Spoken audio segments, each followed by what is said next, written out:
Alright, so we're back here with Deep Thoughts with Rattman once again.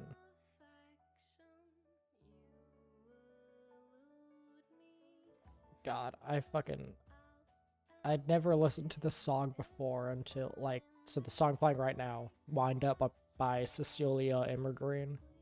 I'd never listened to this song before, and then I listened to it one time, and I think it's a banger, but at the same time, it hurts too much. I like spiritual level, you know? This shit could play at my funeral. Anyways, so I thought it would be interesting to talk about creepypastas and like r/no sleep stories and the like. Son of a bitch. This is my last beer. Fucking let me open up! This is my last beer. I just drank one. I'm drinking another one and it's fucking 3 p.m. I'm an alcoholic, but that's okay. I mean, it's not, but like, I'll live unless I don't. I need to take my antidepressants. So, terrible thing to join in on is me just going, oh yeah, I don't give a shit about my liver. But, for those who, like, catch this, like, these Rattman, like, Deep Thoughts with Rattman videos, after the fact, the first, I think it was, like, the first 3 or 4 of them, I did a recording. No, it was the first 3 of them. It was just a normal recording. And, this one and the one before it, which was titled, Is AI Conscious and Will It Ever Be? Oh, actually, it was, Neurosama Isn't Real, Is AI Conscious, and Will It Ever Be? And now this one are 3 that I've now streamed. On a side note, music-wise, have you ever listened to 3 Days Grace? I have listened to 3 Days Grace a little bit. Like, you know, their most popular song, which is fucking... Let me look up the title of the song.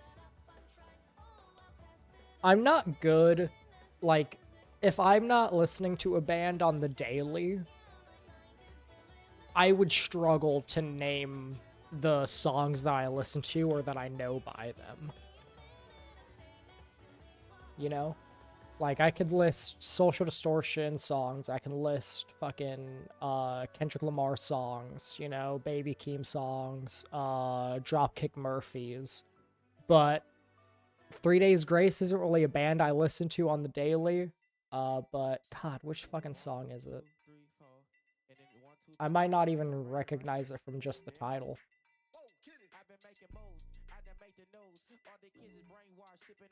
Let me see. It's probably gonna be here.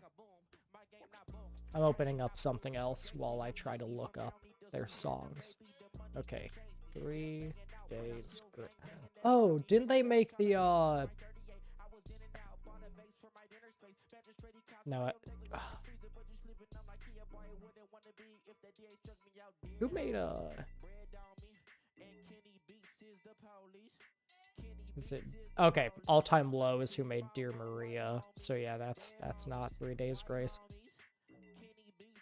I honestly can't say which songs I've listened to. I know that I've listened to 3 Days Grace at least. Oh, nice. Well, congratulations on seeing... Well, early congratulations on seeing a concert. I've seen, So one thing that upsets me is I never got to see MF Doom in concert, and obviously I never will since he's dead.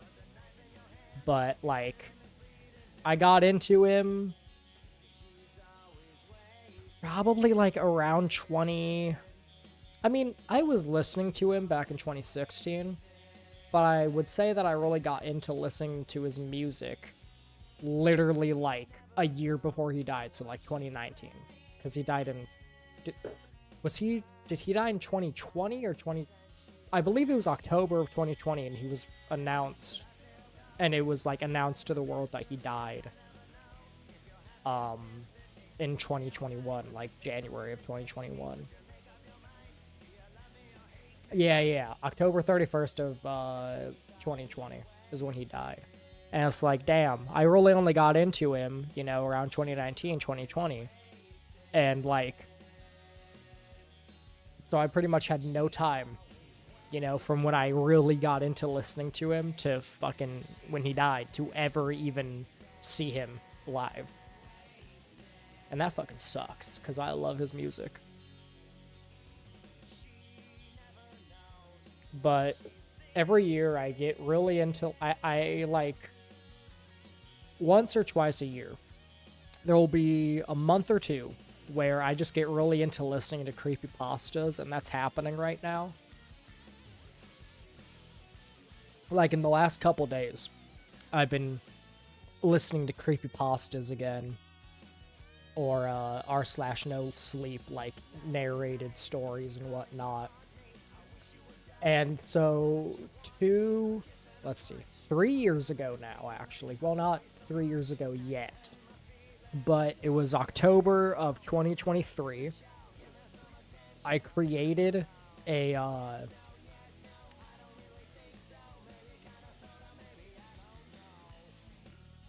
list of like the top 10 best and top 10 worst creepypasta stories that I'd ever heard. And I don't know if I'm ever going to turn it into a video. I want to, but I don't know if I ever will. It'll be your first big concert. Nice. I wouldn't say I've ever been to any big concerts, because well, okay, that's a lie. I did see 50 Cent.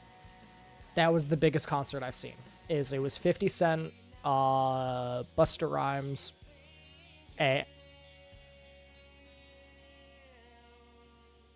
it was Busta Rhymes, wasn't it? 1 second.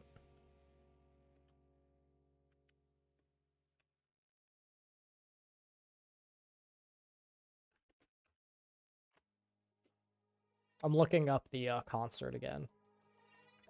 I'm pretty sure it was Busta Rhymes, but yes, it was Busta Rhymes, because he did the verse on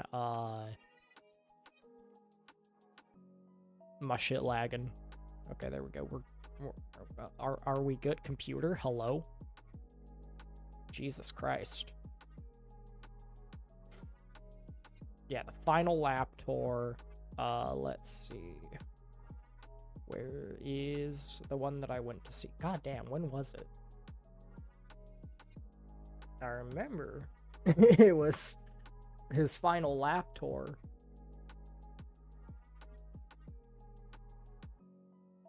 Let's see, how annoying is it going to be to try and find this right now?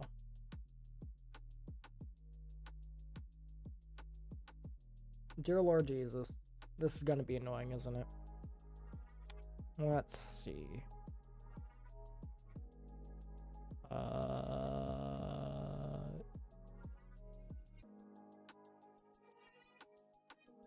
Yeah, it's not that. What the fuck is this place? Alabama. California. Also California. What the fuck is Ridgefield? Well, none of the... Oh, wait. Well, no, that's North Carolina. Also North Carolina. Son of a bitch. Oh, here we go. Okay. So yeah, it was at the Hollywood Casino Amphitheater. It doesn't actually list anything, so let me try typing in 50 Cent.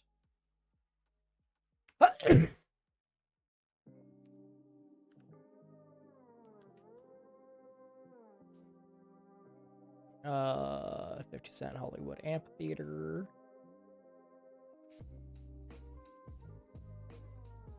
And will it actually list? Damn, when was this? This would have been like 2023?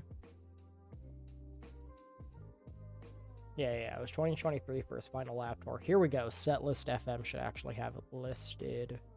No. God damn it. Bro, I'm gonna kill somebody. Okay, there we go. So yeah, it does have it listed. So it was 50 Cent, Busta Rhymes, and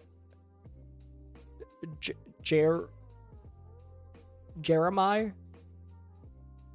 I assume that's how you pronounce his name. But yeah, that was the biggest music like that was the biggest concert I've been to. Besides, I guess also I've seen King Gizzard and the Lizard Wizard. That also happened, and that was pretty big too. But for the most part, I like to sit down. You know, my legs get hurt easy. My legs tire out. So, like, whenever I go to a concert, I like it to be smaller venues. I saw Baby Keem in concert, but that was like a small venue because it was like very shortly after he released the Melodic Blue. So he wasn't like big yet. You know, he wasn't touring with Kendrick yet at that point. Kendrick, I don't think, had even released his album when I went to see Baby Keem. I think a couple months after that is when Kendrick released his album. And my mom tried to look into getting tickets, and they were expensive as fuck. So, yeah, I've not seen Kendrick Lamar live yet, and I probably never will unless I win the lottery. Because that shit is expensive. But yeah, I've also seen Real Big Fish twice, technically. You know what? I did go to the Vans tour in 20... When would that have been? 20, like... Damn, that would have been, I think, 2014 is when I went to the Vans tour. And I saw Falling in Reverse, Real Big Fish, and Ballyhoo there. I've gone to see Ballyhoo a second. I've seen Ballyhoo 3 times then, because I've seen them twice where they were the headliners, and I saw them at Vans tour. I've seen Social Distortion 2 times. And let me think. Who else have I seen? Oh yeah, I said Real Big Fish. I've seen them twice. The second time was when they were playing with the Aquabats. The first time was at, like I said, the Vans tour in 2014. Is the Vans tour even a thing anymore? I don't even know if that's a thing anymore. But yeah, I think that's all. Well, no, I've also seen Itis, but that's like a completely unknown band. So, me saying that doesn't mean anything. One band that I want to see at some point is the Toxhards. Anyways, back to me talking about creepypastas. So I have a list here of the 10 best and worst. So starting with the best, at number 10 we have Licks from a Bear. That one's really good. It's about this dude who, like, his girlfriend breaks up with him, and, like, she's all like, dude, you're so smart, you could be doing so much, but you don't use your brain for shit. So the man decides to, he finds out about this cool thing where if you just drill a hole into your fucking skull, it allows your brain to expand. And, like, it makes you more productive or some shit. So he starts doing that. And, like, he continues to drill more and more holes as he slowly loses his sanity. And he, like, is, like, scratching at the holes at points. And, like, at the end of the story, he is hallucinating licks from a bear, when in reality it's him scratching the holes that he put into his fucking skull. It's a really, like, I feel like my explanation of it isn't very good, but it's actually a really good story. I think it's really well written. And as somebody with ADHD, I connect with the protagonist a lot, and the fact that, like, it's kind of the way that the story describes the drilling the holes in the head and whatnot, it's very similar to taking Adderall.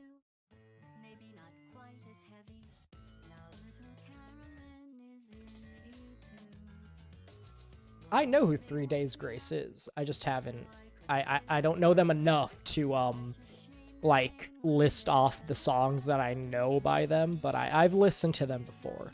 I just can't recognize any of the song names. But it honestly doesn't surprise me. There's a lot of bands like that. Like, I wouldn't be surprised if in a few years you'll, like, meet Zoomers who don't know who fucking Nirvana is. When was the last time you heard Smells Like Teen Spirit played anywhere? Damn, when was the last time I've heard Teen Spirit played anywhere? Time of Dying. Oh, is that one of, okay, that's one of their songs. Gotcha. I'll give that one a listen.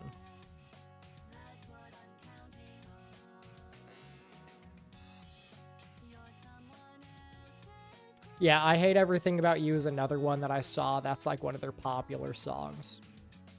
And I think that's probably one that I've heard.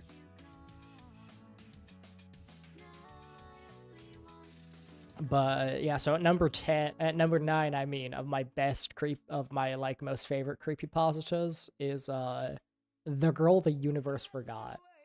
And I almost don't consider it a creepypasta because there's nothing well, it's like existentially terrifying. Because it's literally about this guy who remembers this girl from his class, and he keeps on trying to find, like, you know, things about her. Like, he's all grown up, and he's all like, hey, anybody remember that girl from our class? And then, like, most of his classmates don't remember her, but then there's, like, 1 or 2 that do. And, like, they're looking through all the fucking shit, and they're all like, they can't find anything to prove she ever existed. And by the end, he finally finds proof that she did exist at some point, but quite literally, she's been erased from existence, except for this one thing that proves she really did exist.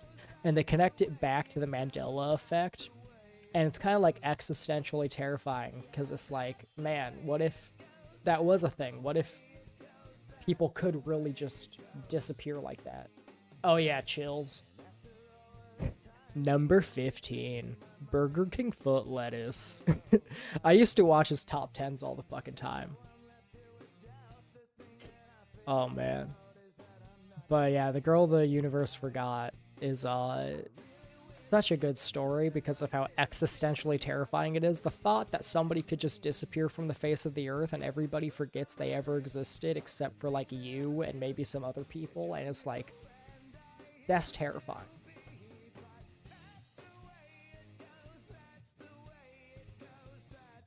Yeah, Chill's voice is really good. Like, he chose the correct career path. He has the perfect voice for, like, top 10s, or if he ever, I don't know if he does, but, like, I know he does read stories every now and then, but he mostly does, like Reddit short stories and whatnot. But if he doesn't already, creepypasta narration, right up his alley. Man with the deer head. Oh, beard.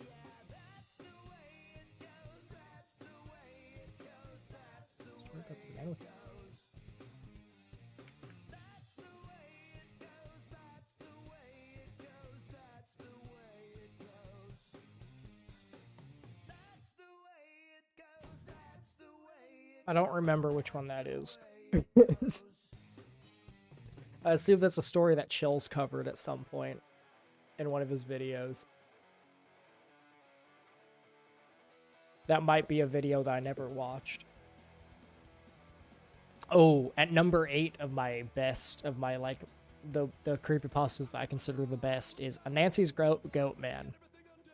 Arguably, it could be top 3, but, like, my list of the best, like, I would say 10 and 9 don't move at all, but everything that's, like, 8 and up is, like, or I guess I should say 8 and down. So, like, from number 1, well, I would say number 3 to number 8 are all interchangeable as being like really good creepypastas, but number 8 is a Nancy's Goat Man, and that one is just terrifying. I think that one is just done so well. And to be fair, it's literally just The Thing, but instead of it being an alien creature, it's some fucking goat man in the woods. And instead of like perfectly mimicking people, it can only like look like a person. But it can't like act like a person, it can't talk, and that kind of adds to the eeriness and whatnot. But like the idea that you could be hanging out with a group of people, and I think one of the writing of it makes it so good because of that whole realization of one of the guys going up to the like main character, the writer of the story, and going, "Hey, how many of us came to this campsite?" And then the narrator going, 8. And then the dude's all like, "There's 9 of us." Like, that right there is just such a good detail. It's like that kind of like subtle horror is so good. And another thing that I would say has done that subtle horror amazingly is Iron Lung by Markiplier. The reveal that the camera is actually a X-ray camera is terrifying because it changes your whole perception of everything that happened before and everything that happens after. Whenever the camera takes a picture of something and there's bones, you have to question, are those dead bones? Or are we seeing the skeleton of a gigantic fucking monster creature that is still alive?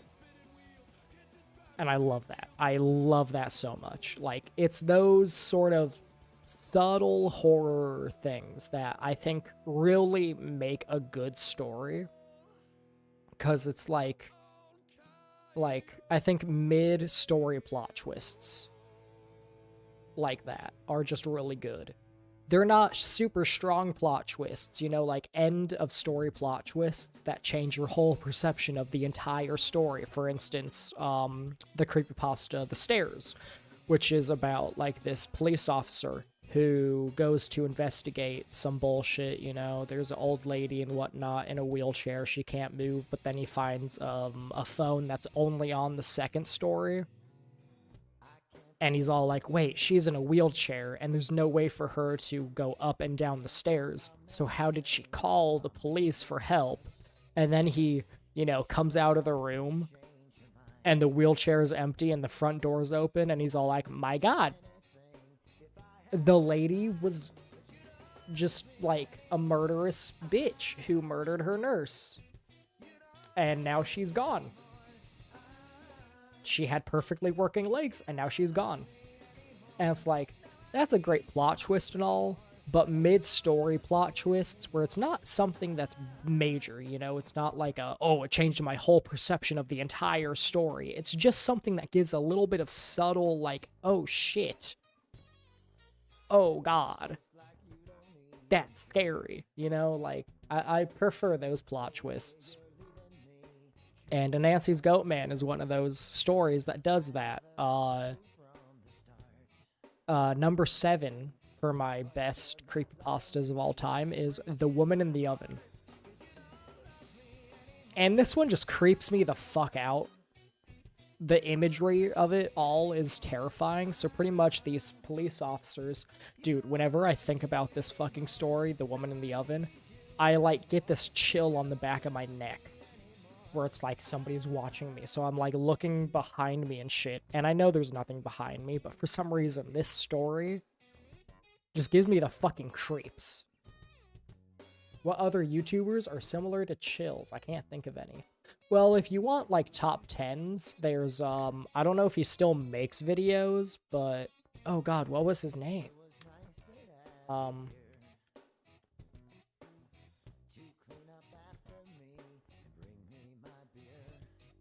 Well, okay, so there's one person, Hoodlum's Revenge, or Hoodo. It's Hoodo, and then Hoodlum's Revenge. That guy does like top 10 creepypastas and whatnot, or used to at least. I don't know if he uploads anymore. But there's another person that I'm thinking of. Oh, Tats. Tats Top Videos. That's another dude who's pretty similar to Chills. Once again, I don't know if that dude still uploads, but he also focused mostly on like creepypastas and whatnot. So yeah, I don't know if he still uploads anymore. But yeah, I used to watch his top 10 videos of creepypastas all the time. Same with Hoodlum's Revenge. But yeah, so number 7, The Woman in the Oven. That one's just fucking terrifying. Pretty much police officers show up to a crime scene where a woman is burned alive in an oven. And they find a camera in the place that recorded everything. And when they go back through the footage, they see a woman climb into the oven, and then the oven starts shaking because she's burning alive in it, and then it stops. However, when they analyze the body of the dead woman in the oven, they realize it's completely different from the woman they saw at the beginning of the video who climbed into the oven.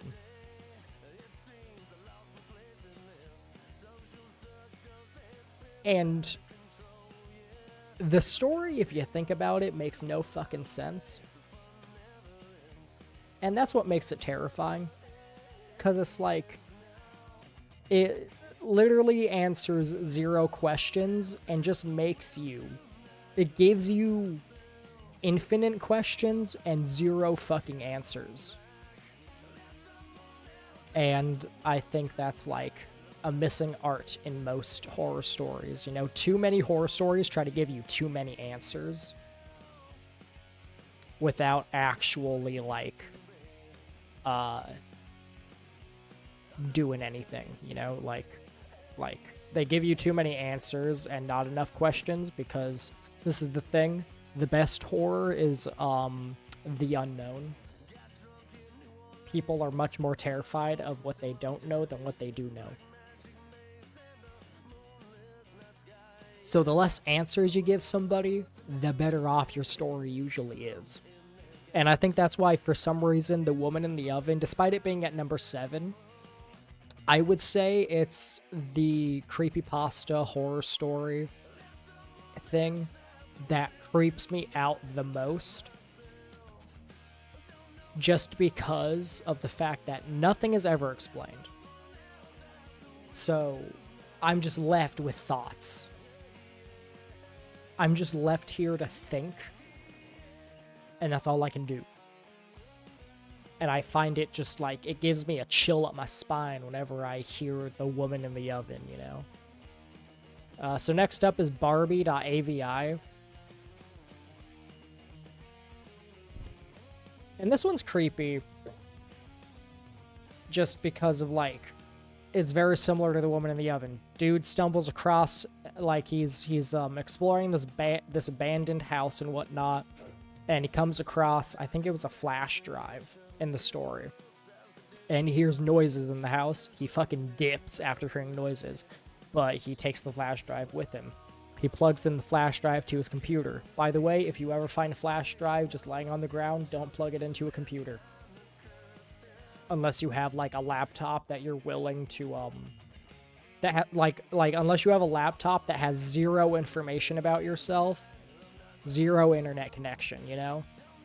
And you're okay with that laptop getting bricked. But that's, like, the only time you should ever plug a flash drive into a computer that you find just outside, you know? Otherwise, don't. Anyways, back to the story. He plugs it in, and there's a video on it, and it's just a woman with her arm cut off. And it's just her talking about the fact that she cut her own arm off. Because it didn't belong to her. It was not her arm. That's it. But there's something like, when I originally heard the story, it was really creepy because it's like, damn, was the lady still in that house? Like, you know, there's these creepy things about it, but I would say that nowadays it doesn't really creep me out. I would honestly probably take it off of my top 10, but for nostalgia reasons, I have it in my top 10. And also the video that supposedly was on this flash drive and whatnot, it turns out that it was an actual interview with a woman who had like an actual mental illness. I forgot what the mental illness is called. I think it's like alien limb syndrome or something like that. And pretty much it's that anybody with this mental illness will truly believe that a limb they have does not belong to them. It is not their limb. And so a lot of people who suffer from that mental illness will indeed cut off their limb. And it's like, it's a terrifying mental illness. But I think the title of Barbie.avi is what makes it creepy. Because while it's explained that she cut her own arm off, it's kind of like,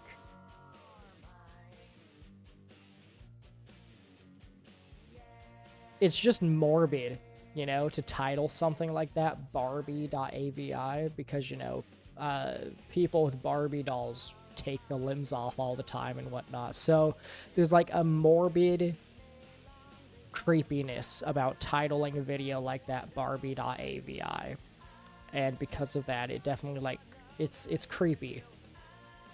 But I definitely think I would be okay with replacing Barbie.avi with a different story. Like Candle Cove, maybe. Which, surprisingly enough, Candle Cove is not on my top 10 best creepypasta list, I mean. But number 5 on my list is called Autopilot, and this one is just sad and terrifying.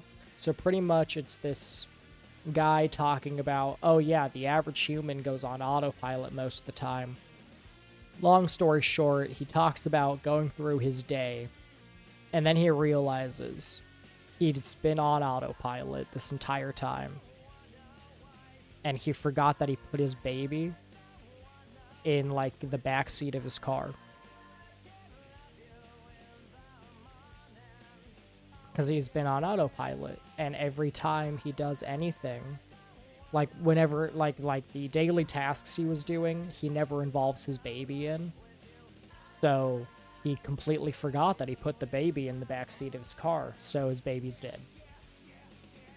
That's it. That's the story. But it's like such a realistic story that it really is like, damn, that really could happen. That's terrifying. The fact that I personally could go on autopilot like that and, like, accidentally, you know, kill somebody or some shit. It's a creepy thought. Next up is the story 1999. Arlo, I swear to Jesus. What are you barking at? Okay, I don't know what the fuck he's barking at.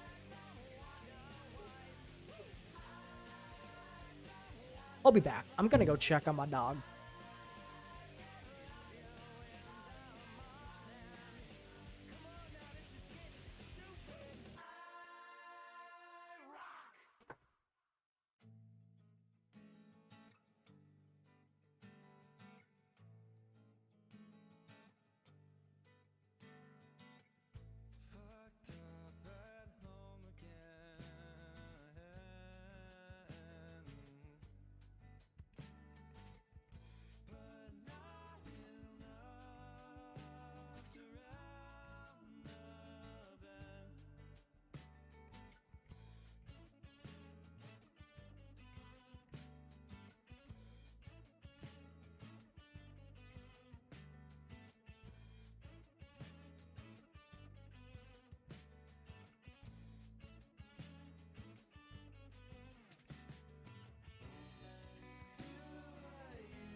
Okay, I'm back. I had to put my dog away in my parents' bedroom because I totally forgot, but there was people coming today to fix the garbage disposal, and they're here now. Okay, so back to what I was saying. 1999, everybody knows that story. I don't feel like going into the specifics of that fucking story. But it's good. You know, if you haven't read it or listened to somebody read it, go do that.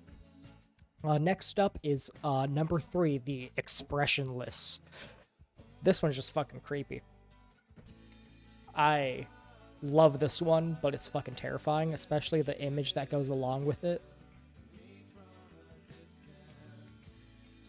I think my dog is clawing at a door right now. I might need to hang out with him for a bit.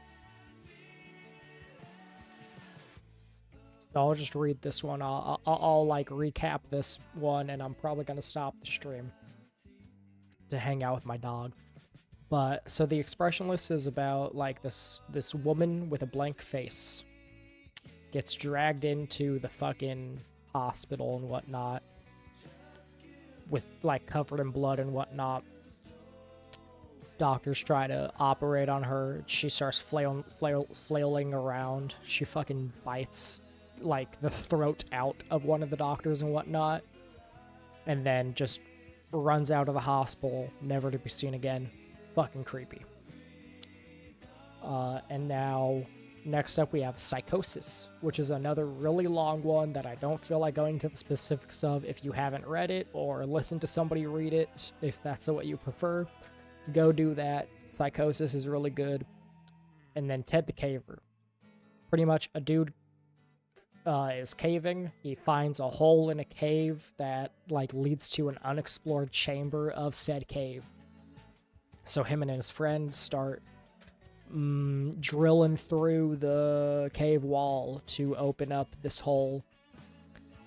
And they keep on hearing weird noises coming from the hole and shit. When they go through the hole, they send one of their friends through, and that dude comes back absolutely terrified and like refuses to go back into the cave and shit. So then Ted goes through the cave hole. Some weird shit happens. He thinks there's something chasing him. He runs out of the fucking hole and whatnot. And then he keeps on having nightmares and shit afterwards.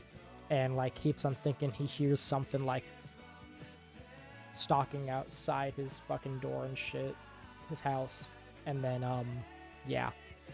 He goes back to the cave and is all like, I'll update the blog when I get back. And then he never updated his blog again. Pretty creepy story. I think it's one of the best, if not the best, creepypasta of all time. Okay, I have people here, and I have a dog to take care of, so that'll be it. I'm sorry that I have to cut this one short, but I'll see you guys in the next one. Peace.